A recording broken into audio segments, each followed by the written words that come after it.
Hello and welcome to Real Impact Tracker's webinar, Sustainable Investing Solutions, Smaller Investors Making a Difference, featuring Stance Capital and Terra Alpha Investments. I'm Gabe Rissman, a co-founder of Real Impact Tracker. Today, if you're viewing on our webinar on a computer, we're not going to be using the chat or raise hand feature. Instead, we will be using the Q&A feature. And you can use that by clicking on the button on the top left of your screen. We're going to be answering these questions as the panel goes on, and we'll also ask the panelists any questions that are particularly relevant to them at the end in our Q&A session. You can also follow along at www.realimpacttracker.com, and you can see the community pages as the community members are speaking. You can also view our methodology then. So now I'm going to pass it off to Kerry Krasinski, and he is a co-founder and president of Real Impact Tracker. But first, a quick disclaimer. Real Impact Tracker is not an investment advisor. We do not offer financial advice. The information we provide is for informational purposes only. Seek a duly licensed professional for investment advice. And now, Kerry to introduce the webinar.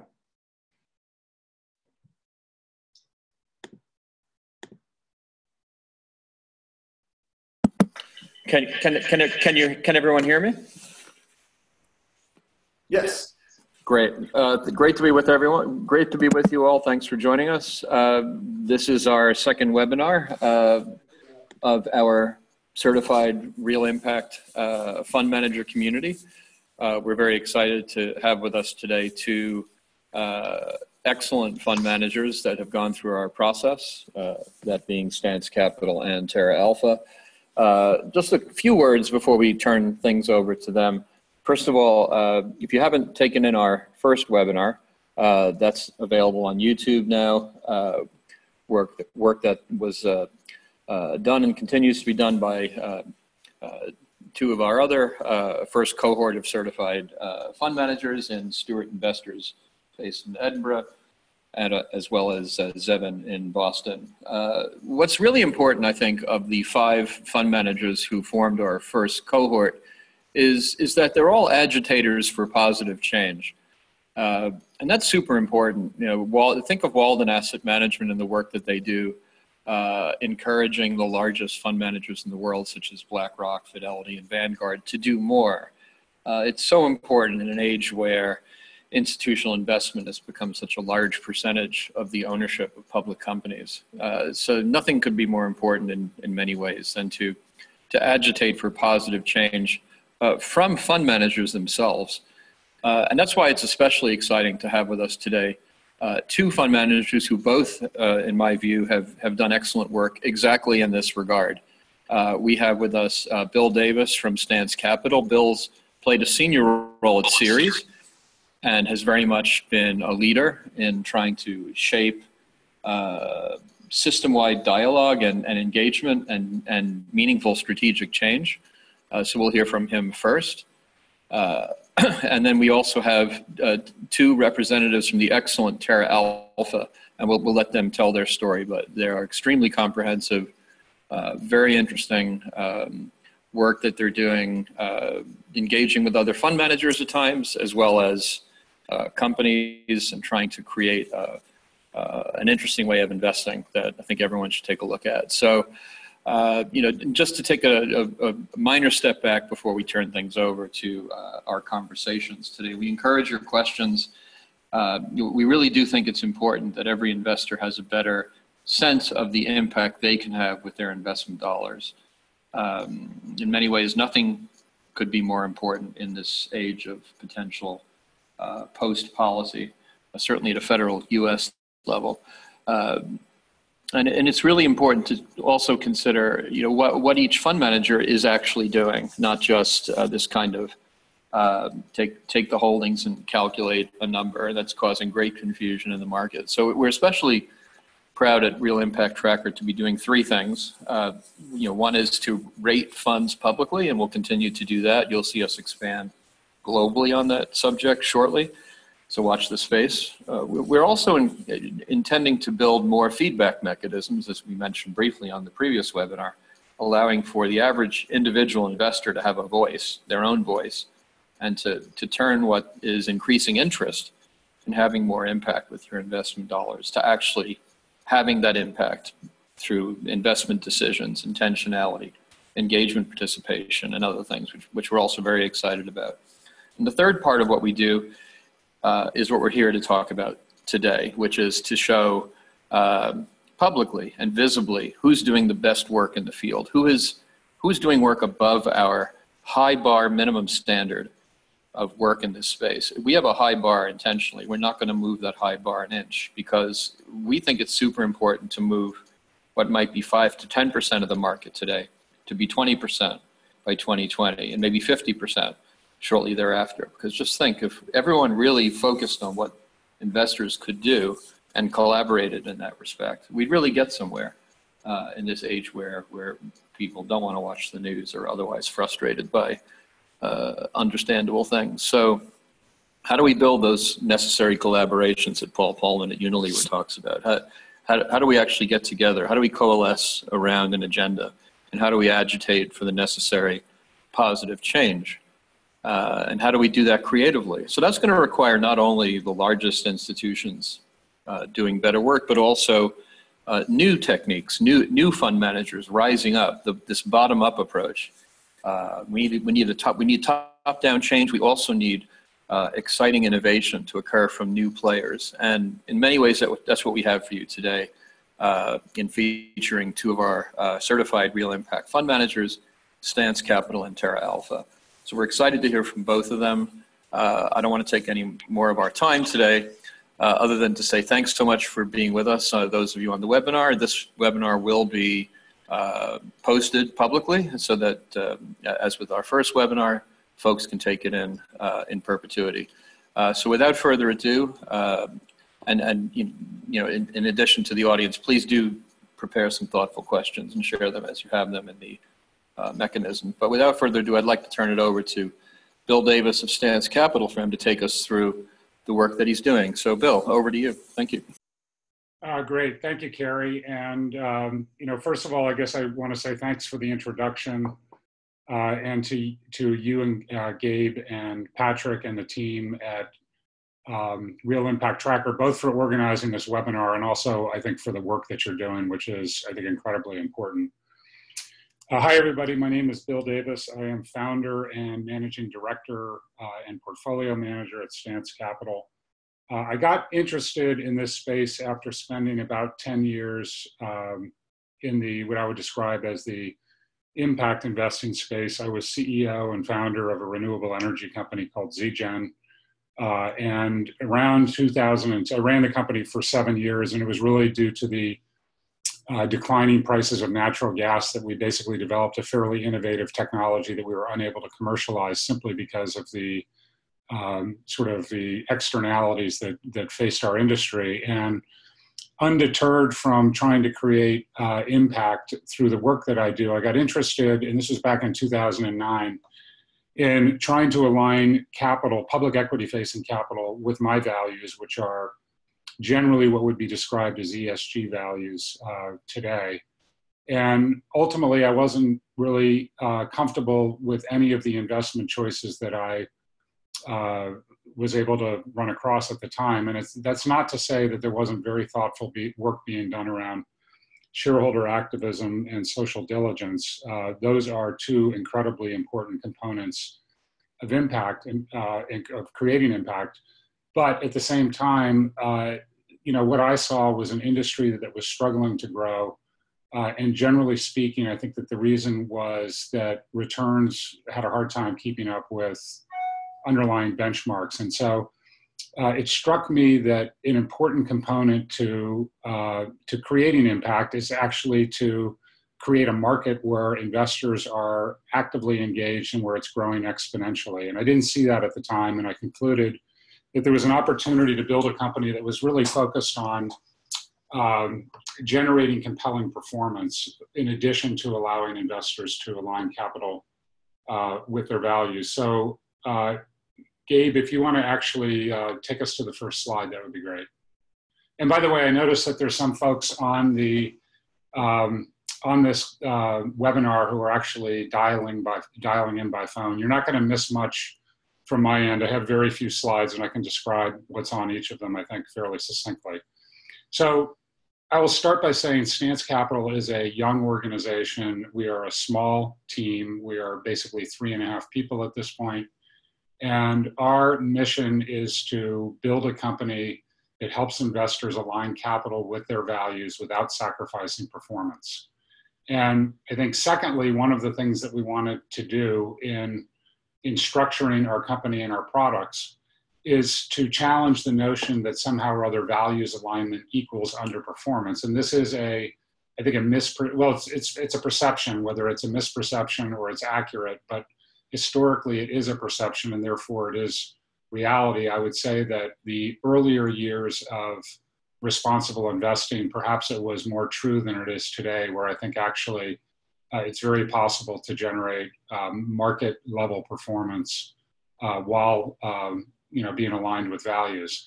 At the same time, we have sort of an interesting take on something, which is that we don't necessarily think that that values alignment in and of itself leads to market outperformance. And I freely recognize that there are other portfolio managers with completely different approaches. But our point of view is not only does it currently not lead to outperformance, we don't think it's necessary that it do so. We think it's sufficient that if somebody is an investor in a portfolio that speaks to their ethical preferences, that if they're getting the returns of whatever their benchmark is, that is really kind of the job of the industry. And I can talk more about that in a bit. And then I think that the third thing that's important to us as a small company is to change the dialogue from an industry that I think has gotten comfortable marketing terms such as SRI, which is obviously short for socially responsible investing, ESG, and impact, into which I think are terms that have meaning within the industry, but frankly, when the industry starts talking to end clients, what end clients care about is what matters to them. And I don't think industry labels are all that useful. So one of the things that we are trying to do to create impact is to actually really change, I guess, the lexicon of the conversation so that we are actually speaking to allocators or clients about what matters to them and how their capital can actually create some positive change. So that said, I think that where we feel that we add the greatest impact in addition to our own performance, which I'm not here to talk about today. If somebody wants to look at our performance, they can go to our website or email me afterwards and be happy to have a follow-up conversation. But what I wanted to focus on is where and how we think we're creating impact. Now, as a small company that aspires to be much bigger, there's only so much we can do in terms of direct engagement. And one of the ways that which we satisfy that direct engagement is a role that I've played within Ceres, which is a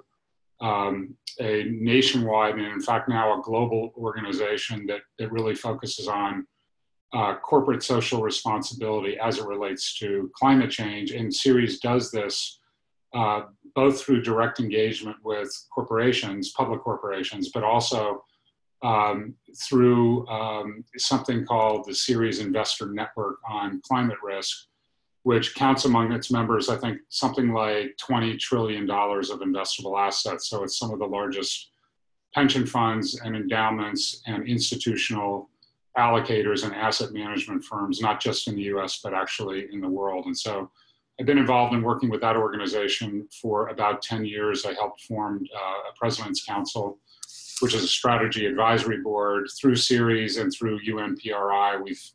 We have been involved in some direct engagement. We're about to get involved in quite a bit more actually through the Climate Action 100 Plus initiative, which is, for those of you not familiar with it, it's an effort to basically take the 100 dirtiest companies in the world and through engagement, help them get off that list, essentially. Some of you may have read some information, which I think was published late last summer and came out of some work that was done by Betty E. out in California. It basically said that 100 companies, just 100 companies, since I think 1986 or 1988 have been responsible for about 70% of anthropogenic carbon emissions, which is an extraordinary data point and suggests that positive change within those 100 companies can make a big difference in the fight towards sort of a lower carbon future. So Gabe, if you want to advance one slide, I'm going to dive in a little bit into sort of how we go about thinking about companies. At Stance Capital, we are, first of all, we are actively managed quant company. We are deliberately so because our feeling is that if we are correct in our thesis that it's possible to generate market level performance with while aligning with ethical preferences or values, then it stands to reason that different clients are going to have different ethical preferences. And therefore, one of the things that we do, and for those of you following by phone, I'll attempt to describe this, but we start at a fairly high level in looking at public companies. And specifically, we are looking at how they manage resources. We're looking at their financial management approach, and we're looking at how they manage employees. And so essentially what we're doing is we're assigning key performance indicators, and there are 14 of them in all, across industry and sub-industry groups within the S&P 500. Our flagship product is a benchmarks to the S&P 500,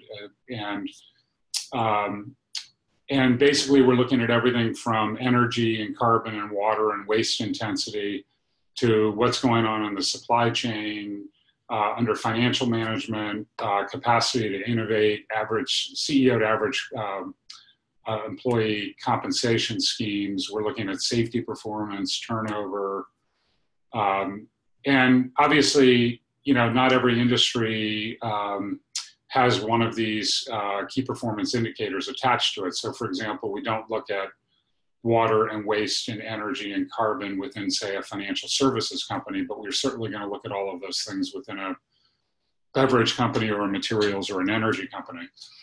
We also have universal key performance indicators, which include percent tax paid, pension fund status, the diversity of leadership, which is going to be not only in senior management, but also on the board, as well as something we call clean capitalism pay, which is the degree to which there are mechanisms in place for senior management to receive their bonuses based on their, their sustainability metrics. And so we're essentially looking at all of these data points. We are assigning scores to companies.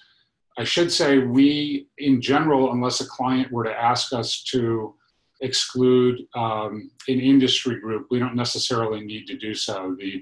Our flagship product happens to, mostly because it tracks to my own values, and I was the first investor in it. It happens to avoid thermal coal, it avoids companies engaged in weapons, and it avoids tobacco. But beyond that, it doesn't have a point of view per se on things like fossil fuels, which isn't to say I don't have a point of view on these things. It's simply to say that the company that we are working to build is a company where the values are defined by the client, and our job is to basically create portfolios that track to those values. So Gabe, if you want to jump ahead one more. So here's an example. I mentioned at the beginning that part of our focus is to actually change the dialogue. And it occurred to me that increasingly Americans are concerned about climate risk, and maybe less so for themselves and more so thinking ahead. They're worried about the world that we're creating for our kids and grandkids. And so, and they're also doing things about this in their daily lives. For example, more and more people are swapping out internal combustion engine cars and switching over to hybrids or all electrics, by the way, at a time when it has never made less economic sense to do so, because the price of gasoline has been so cheap for really like the last 4 years or so. And yet they're doing it in droves. They're putting solar panels on their roof. They're changing the way they shop. They're changing the way they eat. They are doing things in small ways that feel like they are actually contributing to a solution. And yet, if you actually add up sort of the activities of a typical American family in the United States, and by the way, I pulled this off of a carbon calculator out at Berkeley, and there are, by the way, many carbon calculators, so anybody who's interested in this, you can go online and you can find one. You can plug your own data in and you can play around with it. But basically, this calculator essentially says that the average American family of 3 generates just under 50 metric tons of carbon emissions per year. And you might wonder, well, where does that come from? Well, it turns out that a lot of it is transportation. So it greatly depends on the car you drive and how many cars are in your family. And then another big chunk of it is food related. So the kind of food you eat and where it comes from is also sort of a big number. Now, not every, average is average, and there are plenty of people, and I would say people who have investable assets probably tend to not be average. They tend to probably have a higher carbon footprint. They might go on more vacations, they might travel more on business, they might have more cars, they might have an extra house, whatever. So the point is that maybe this isn't a perfect number, but it is an average for a family of 3 in the US. And Gabe, if you want to flip ahead one, what we decided to do was we decided to see if we could quantify carbon in portfolios. And by this, I mean that if you own common stock in an S&P 500 company, you actually own, you're an owner of future dividend streams. You're also an owner of the carbon that those companies emit. And the real question is, well, how big of an owner are you? And so what we did was we said, first of all, let's start by, quantifying the market cap of the S&P 500, which takes about 5 seconds to do because it's at $19 trillion or so. And therefore, somebody who has a $500,000 investment has a knowable fraction of that overall carbon footprint, or excuse me, of that overall market cap of the S&P 500. So then it's actually fairly easy to calculate scope 1 and 2 carbon emissions of the S&P 500, which it turns out are 4,300 million metric tons per year. So if you take that same fraction and you multiply it into 4,300 million metric tons, what you end up with is that $500,000 investment in, let's say, a Vanguard S&P 500 index fund generates about 113 metric tons of carbon in and of itself. So leaving aside what you might already, be doing as a family of 3 or, a family of 6, whatever the number is. And so all of a sudden, the average family of 3 with 50 metric tons is now up to 162 metric tons, all while trying to be better and doing their own things in order to reduce overall, carbon exposure, or to create sort of a cleaner economy moving forward. And so to us, that's really interesting. It's a data point, but I feel like it's also, it's a point of connection to investors who happen to care about carbon. Now, obviously, this whole example is immaterial if it's an investor who cares about human rights but isn't particularly concerned with carbon or cares about something else. But the point is I think with any ethical preference, it's possible to change the dialogue so that one can actually understand that they can not only generate the returns that they're expecting, but that they can also speak to their own values in terms of the impact that they're actually creating. Within this particular product, Stance Equity, it turns out that we have 30% lower carbon exposure than the S&P 500, and we have 41% more exposure to products and services coming from the companies that we invest in that are supportive of the UN Sustainable Development Goals. So we don't actually build the product this particular product in order to drive to any particular set of carbon metric or or clean energy product and services metrics. It is what it happens to be. Every year it's a little bit different.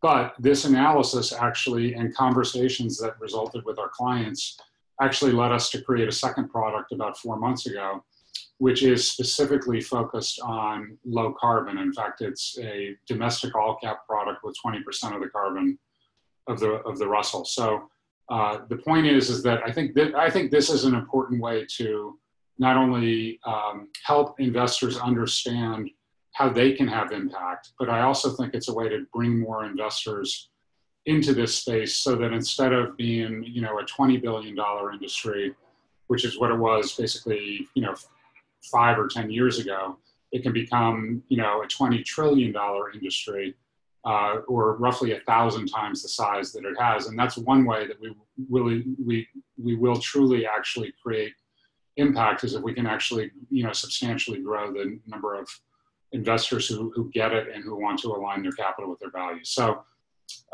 that's pretty much it for me. I will wrap up and Gabe, turn it back to you. Great. Thanks so much, Bill. Now I'm going to switch slides and hand it over to Amy Dine and Elizabeth Lewis of Terra Alpha.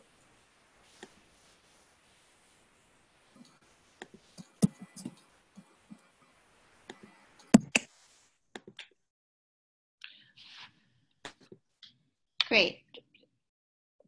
So hi, this is Amy Dine and Elizabeth Lewis, and we will just give you an overview of our approach at Terra Alpha, and I'd like to certainly reiterate that we're really grateful and appreciative of all the work that's been done by Real Impact Tracker, by Gabe and Patrick and Carrie. I think, you know, what you're doing is really trying to illuminate a lot of relevant information for investors, and we certainly are really impressed with the other people who have been part of this certified group, including Bill and the other firms that are featured as well. So just my background is that I spent basically the bulk of my career was at a traditional investment manager, capital group companies. I went through their training program, and I was a global economist in the investment group for a while. And then a very long time ago in 2001, I got to be the initial SRI person, which that's what it was then called, the socially responsible investment person. But it was based solely for the non-US institutional business. And really, as the European pension clients had pushed hard enough that really warranted having a person who's going to focus on it. I've been really thrilled, frankly, to be part of building Terra Alpha, which was formed just a few years ago with great intentionality to really be a force to help move the capital markets to create better financial returns for investors, while also being aligned with natural resource use. And we're really trying to shift the entire economic system, and that's really kind of what our advocacy is about, and I'll talk about that a little later, but I'll let Elizabeth introduce herself. Thank you, Amy. So I'm excited to be here with you all today as well. Thank you very much for having us. I came to Terra Alpha last fall, and I'm very excited to be part of the team as we work to scale Terra Alpha and expand our research. And certainly this is a great opportunity to do that to the various audiences that we're trying to target. My career has been spent since really what I studied in college in environmental science, and then in business school where I have an MBA. Career has been spent at the intersection of sustainability, business, technology, and investing. I came most recently from leading the Sustainable Investing Initiative at World Resources Institute, which was a research program grounded in the experience of investing WRI's own endowment. And as part of that, we did a huge landscape assessment of asset owners' interests in sustainable investing, hesitations about it, barriers to scaling sustainable investing and making it mainstream, and got to know Tim, and actually had already known Amy for several years because of our common professional passions, but got to know Terra Alpha really through that research process, and it stood out to me. So I'm excited to be to have sort of to understand where Terra Alpha sits in the bigger landscape. Before that, I had spent a number of years in private equity, all focused on sustainable investing and sustainable natural resource management. And I'm excited for the sort of transition to the public equity capital markets, where I think scale can really take place. I think we can move on to the next slide, and we'll tell you a little bit about Terra Alpha. So Terra Alpha was formed in 2014, really by several people who have very traditional investment experience and years of traditional investment experience, and successful at that. The approach is really developed because Tim Dunn, our founder, who it was sort of this idea of his that he then started to talk about and share with us, that we could use material data on ESG issues, but particularly on the E issues, to create a portfolio of really fundamentally strong, attractively valued, and environmentally product activities that would create superior long-term risk-adjusted returns for our investors.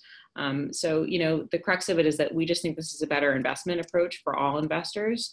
And we're setting out to prove that through example and to show how we're doing that.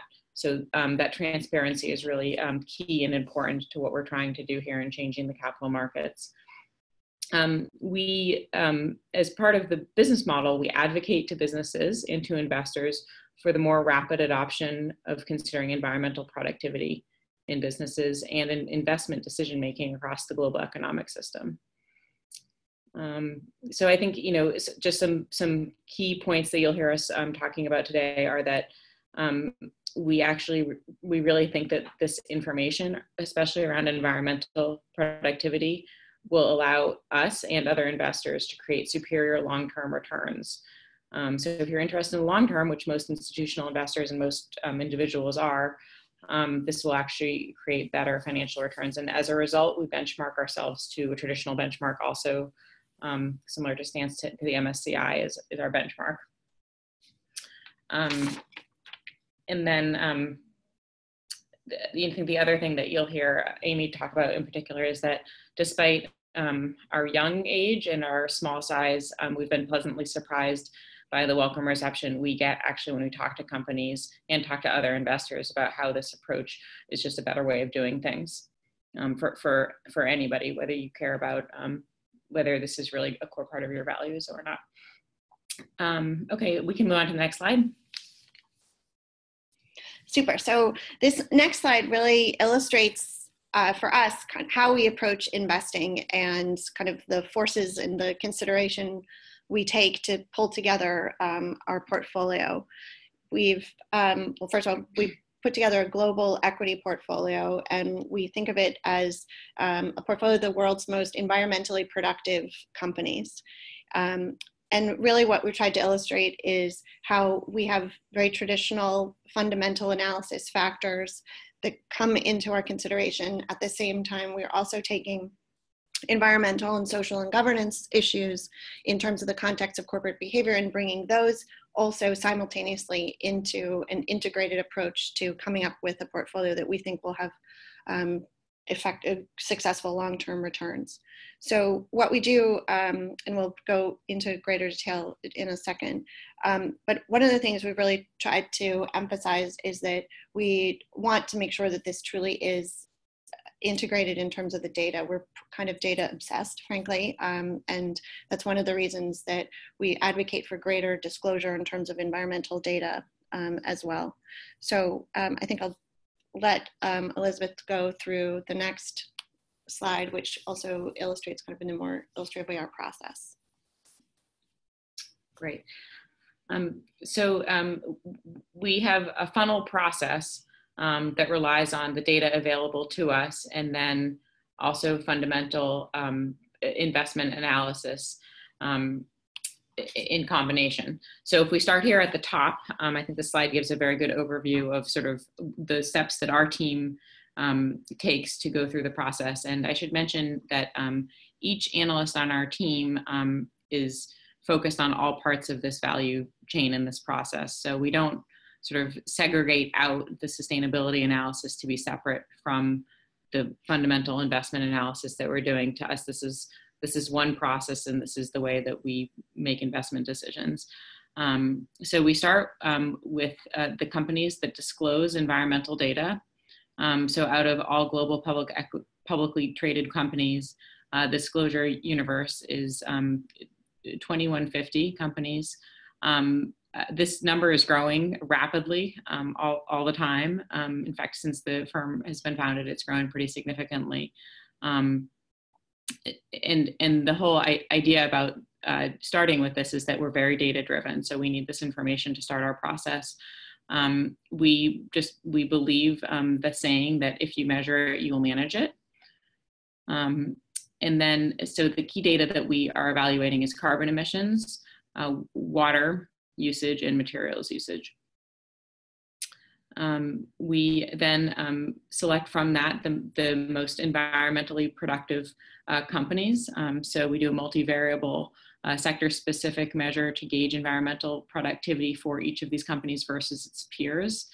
And so we are not screening out the most polluting sectors or screening out sectors sort of based on a values judgment. We really believe that we're taking a total sort of market economy and total capital market approach to this because we fundamentally believe that that's how the change is going to happen, given that so much of the usage is focused on the demand side. Can we go back to that funnel slide?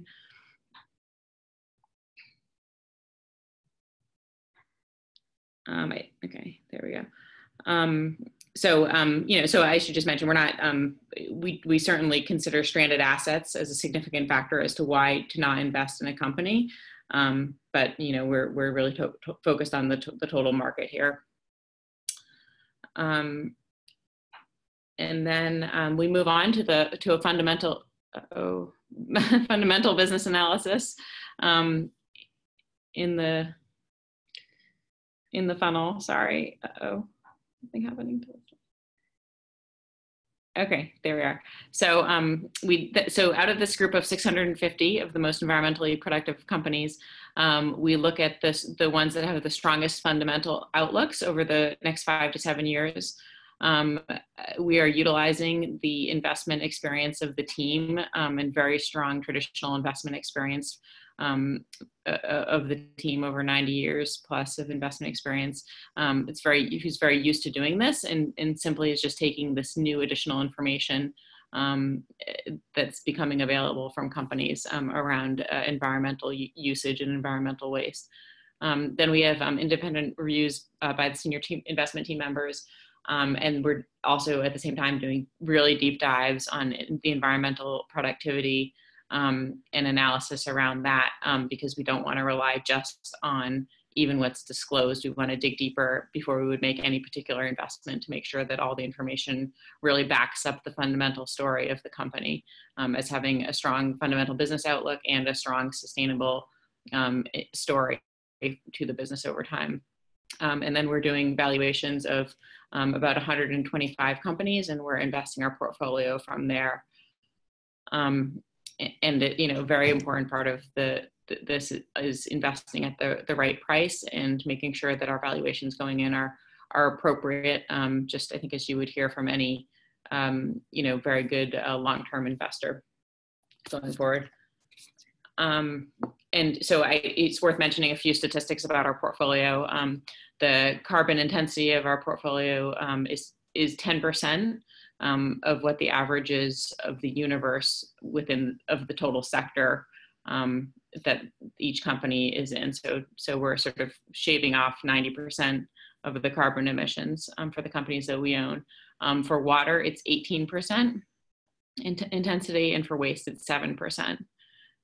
So it just shows that I think this process is extremely rigorous, and that gives a demonstration of the importance of data to really creating a portfolio. We think that these companies are best positioned for the future. They're also right now having much less impact on the environment and on the world, but we think that they will also be the best positioned for the future regardless of what they're doing right now, even. So, okay, now I'll hand it back over to Amy for the next slide. Great. So what I wanted to just walk through is, as we talked about, so Terra Alpha was set up to manage a portfolio of companies that we think are prepared for an increasingly resource-constrained future. And by considering the environmental productivity of companies, so the efficiency of use of natural resources, these are ones that we think will be most successful. We also, part of our business model is to advocate that there needs to be broad adoption of thinking in this manner. And so our advocacy really breaks down into kind of three pillars, the way we think about it. One is education, and this is a key element to spreading change. So we've written reports about the importance of these factors, and we really freely try to share them. We spend time with universities and students trying to kind of educate the next generation and thinking that this is the way forward. We've also, another aspect of what we do is to collaborate with other institutions, investors, and organizations that have shared goals so that we can help move this message forward. And also we engage on a number of factors, and particularly push for measurement and disclosing of environmental data. So particularly natural resources such as carbon, water, material use and waste, and increasingly thinking about soil and forest and how to really create data and integrate these in ways that businesses can think about them as business matters, and also investors can consider them as part of their evaluating their own decisions. How this breaks down is really with other investment firms, we've really tried not only to engage with like-minded investment firms who either have been thinking about socially responsible investing or sustainability or impact for a long time, but also really trying to do our best to get in touch with and be persuasive as we can with other investment managers across the board. So our real feeling is that the capital markets are such a powerful force, and the capital markets are really going to be the ones to be able to shift our economic system. Secondly, it's also directly with companies, both within our portfolio, and we're looking forward to expanding beyond that. And right now, the way we've done that is in conjunction with other investors who are shareholders in larger scope, and we're happy to do that no matter which sector that is. And then thirdly, also with regulatory bodies such as the SEC and Congress and stock exchanges that we feel have the potential to have a real impact in pushing forward what is disclosed, and therefore also what information companies have and investors have as well. So, and the way this is really structured is we designed what we refer to as our ideal disclosure, sort of our expectations for corporate disclosure.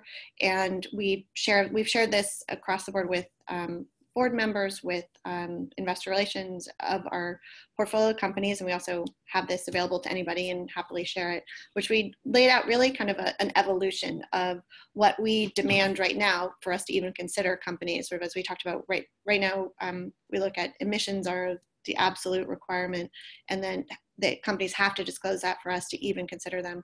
And then water and waste, and increasingly moving towards more best practices of having science-based targets, of actually having all the operations actually included in the numbers, and then moving towards a place where the sustainability information is part of one integrated annual report, so that any new 27-year-old analyst has that information right in front of them, and it's not something that has to be specially looked for. So another example of some of the things we've tried to do is specifically, we've joined forces through Ceres. It's been a wonderful organization that Bill mentioned, and has been really important about getting it up and running, is in terms of water use by food companies. Certainly also the efficiency of natural resources in some of the most energy intensive or most impactful sectors. Those are sort of been our some of the areas that we've been particularly engaged in a collaborative way with other investment firms. And then another piece that I want to make sure I highlight is also how we vote in terms of proxies and shareholder resolutions. So we vote our shares in every company that we can, and we have a voting policy where we really emphasize transparency of operations, which includes we support diversity of opinion and really try to emphasize the importance of disclosing information. So we've yet to actually propose a shareholder resolution, but we would happily do so. We actually had an opportunity to do that jointly with another firm, actually now almost 2 years ago. And the issue was actually over disclosure of information, and we were all ready to do it. And then we realized that we couldn't do that because, obviously we quickly realized this, but that we'd actually already sold the company because we had gotten so frustrated with their disclosure getting increasingly poor. And so therefore, we would not be able to sponsor that shareholder resolution. But one of the things that we've also tried to be quite active about is to support areas that come up that are not specific to environmental data, but that we think reflect good governance practices for companies. So for example, this current proxy season, there are a number of opportunities to share with companies that we think it's really important to preserve access and the voice of smaller shareholders. This has been in reaction to the Financial Choice Act, where there were some so now there have been some shareholder resolutions that really are asking companies to independently adhere to upholding the rights of shareholders. So, and that's, frankly, in our mind, that's fairly important to make sure that companies are hearing the voice of everybody in terms of what we think is also a growing body of shareholders who care about these issues in particular. I think one of the things that we can sort of talk about any other aspect if anybody wanted to ask a question about it, but I think hopefully this gives you a picture of kind of how we're set up and really trying to move us forward as a firm and also really trying to be a force for impact and frankly kind of that above our average or weight, or how that goes. Punch above our weight, I think would be the phrase. Great. So thanks so much for that, both Bill and Amy and Elizabeth. And now we're going to move on to Q&A. So I'm just going to switch back to that slide.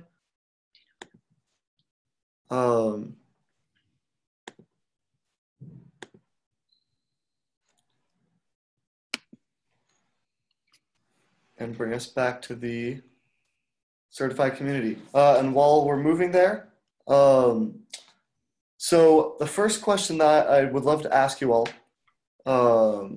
is both Stance and Terra Alpha as firms really want to change the dialogue, change markets, for the movement. And my question is, what are your best examples that you have of your successes in being able to change the dialogue and change minds? So maybe we can start with, stay with Amy and Elizabeth, and then we'll move on to Bill. Sure. So I think actually there are a couple of areas that I think we're particularly proud of. I think given on one area, I think our very traditional background in terms of where our founders, both Tim Dunn and Andrew Gellert, in terms of, and I was also at Capital. We've been able to have conversations with some current traditional money managers that I think we might not have been able to have. But what's happened is that I think we've been part of a part of helping to shift a perspective in terms of stepping up and being part of organizations like SASB, which is I think is going to be a very helpful and effective force in really creating a framework and standards for sustainability and thinking about what should be disclosed by companies.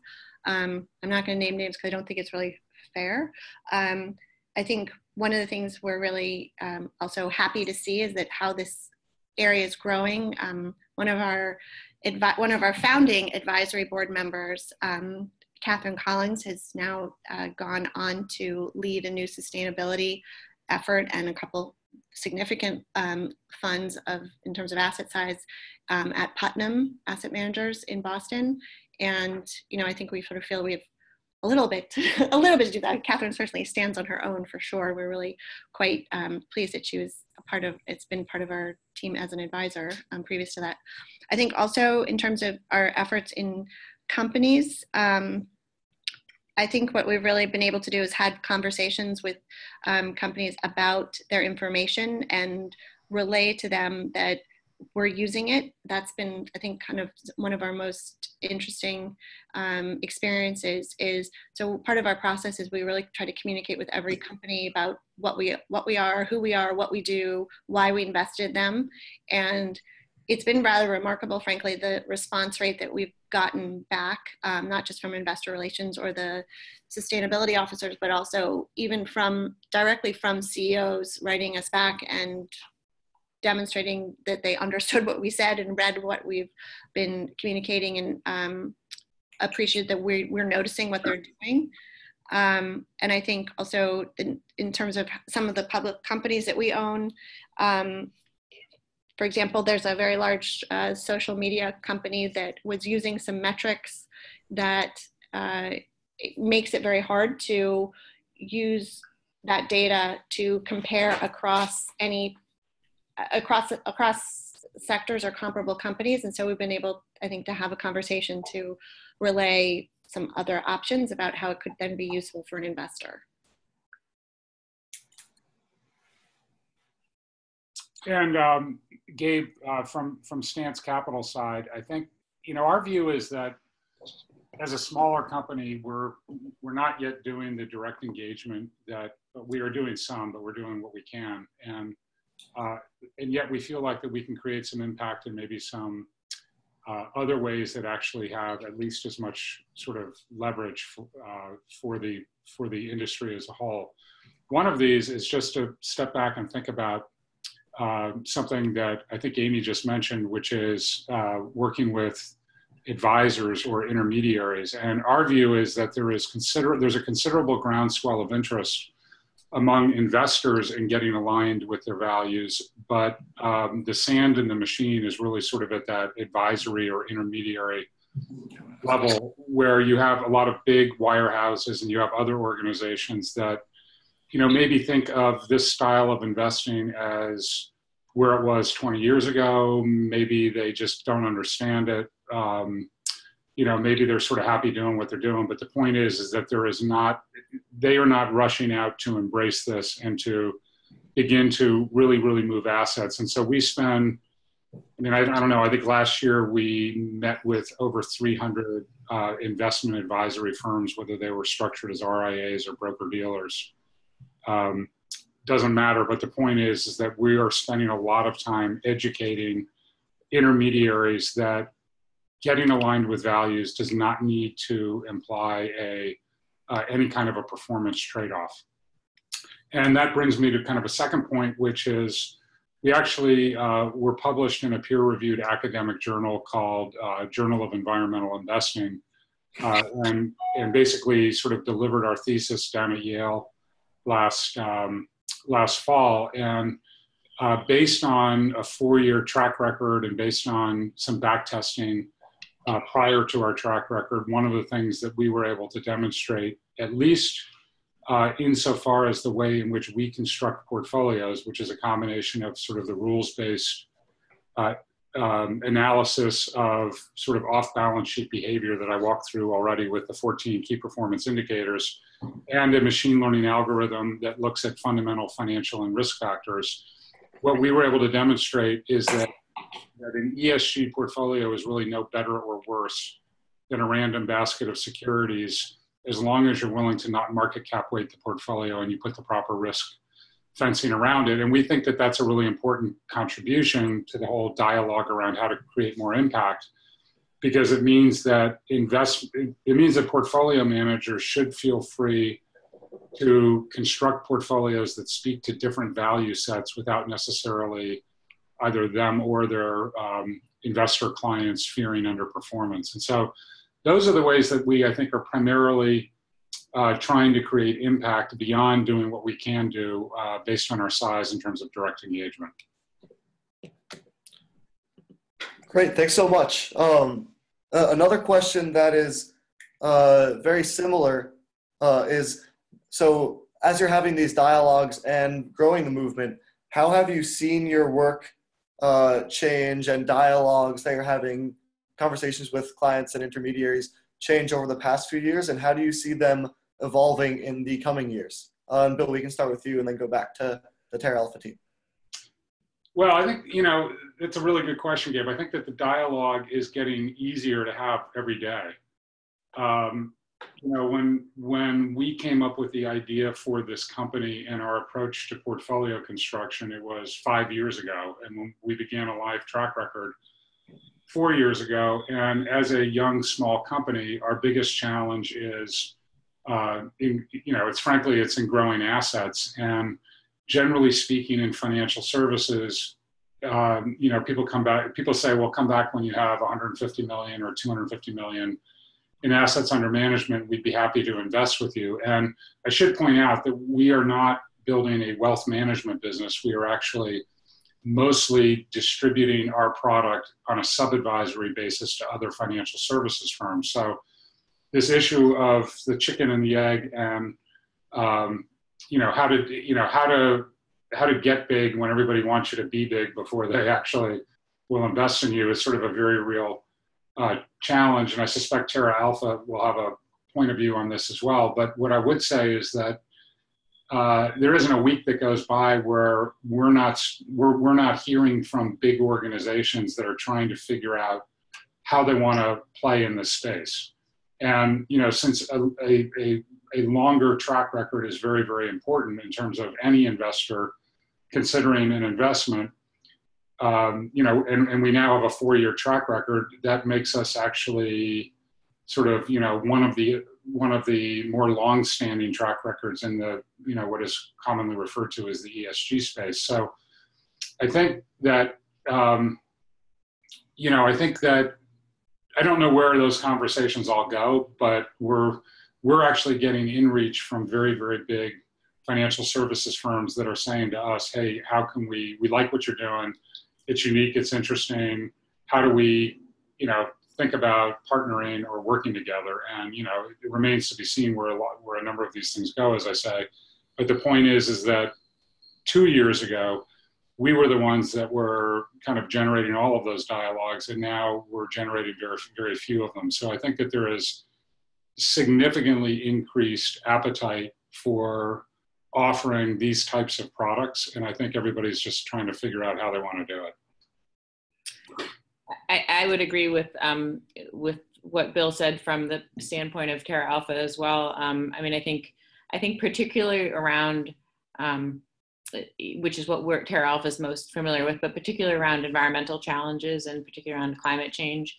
I do think that there are sort of reasons outside of the investment world that climate change is more on everybody's mind. I mean, it's front and center and sort of everybody's experiencing it in different ways.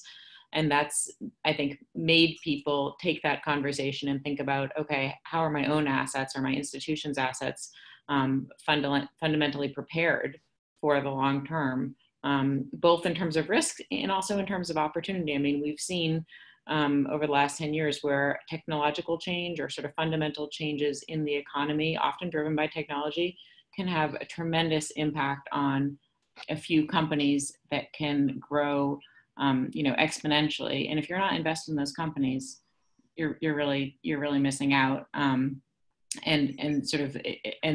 I think that's sort of on people's minds as they look around the world and see these natural challenges that we've had.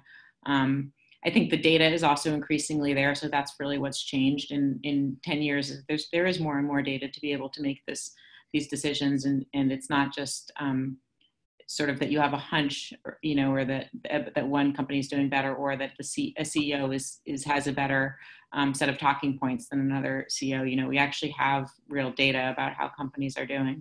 And then I think the sort of, the world is changing, right? So we've seen that women are taking more and more control over how they invest their own assets, and also there are more and more women in the investment industry who are making decisions for institutions, and it's been shown that they are more open to considering sort of new ways of investing, perhaps values-aligned investing, considering E and S issues, particularly more than some of their predecessors. And I think one thing that we've seen sort of over the last year really is sort of this idea, which was mentioned at the beginning, but sort of this idea that that corporations are poised to be the leaders in societies in a lot of ways going forward.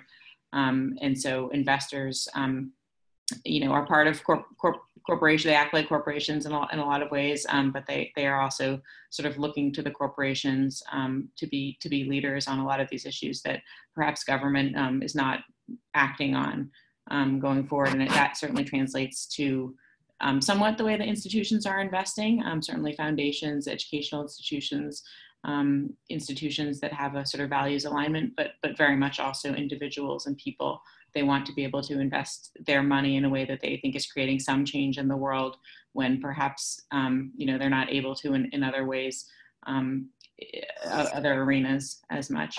But I would also sort of agree that I think what hasn't changed as much is this sort of desire for a track record, and I think that's a long-term track record of success. And I think that the companies that have been certified as part of this community are hopefully, a real step towards showing that there are legitimate investment firms out there that do have a good track record and are,